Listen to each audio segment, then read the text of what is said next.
Hi AP Physics. I wanted to show you guys around the PhET circuit constructor that you guys are going to be using for experiment 19. So you can use the link in the lab, or you can just search PhET circuit into Google, and the circuit construction kit should be the very first result. So I want you guys to click on that, and then you should see this big old play sign on top of a picture of the construction kit. So we'll hit the play sign, and it'll give you two options. We just want to keep it simple. We're going to choose the intro option. Now on the left-hand side, it shows you all the different components that you can put into your circuit. On the right-hand side, you can do things like show current or not. And you can show that current as electrons or as conventional current. Then you've got your measuring devices. You've got your voltmeter to see how much voltage is being dissipated off of a part of your circuit. You also have your ammeter, which is going to measure the current in your circuit. So let's click on a couple of circuit components and build a circuit. We have the battery. We can connect a wire to that, then a resistor, and then we can make this work by connecting that resistor back to the battery with another wire. So you can tell that this circuit is working because the electrons have started moving.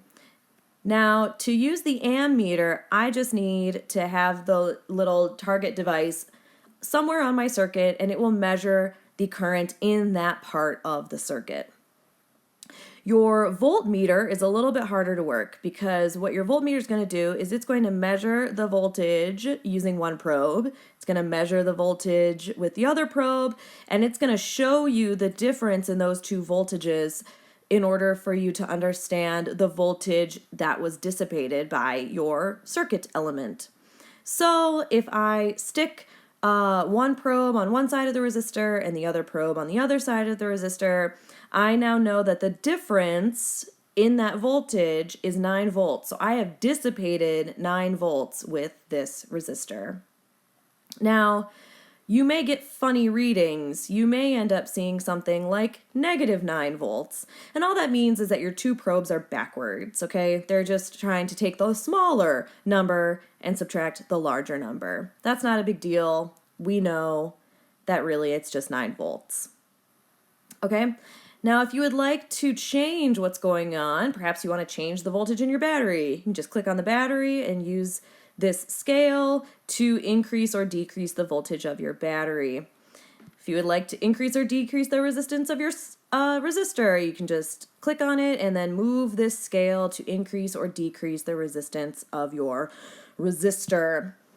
Now, if you have connected things and you forgot an element, you can just break your circuit open by clicking on a joint and then clicking the scissors, and it'll spring the two pieces apart. And then you can add, whatever it is that you forgot to add before. So yeah, I forgot to add a pencil. How about that? And then I just put in another wire and my circuit is ready to go once more. So good luck, have fun, play around with it, see what happens, and let me know what you guys end up learning.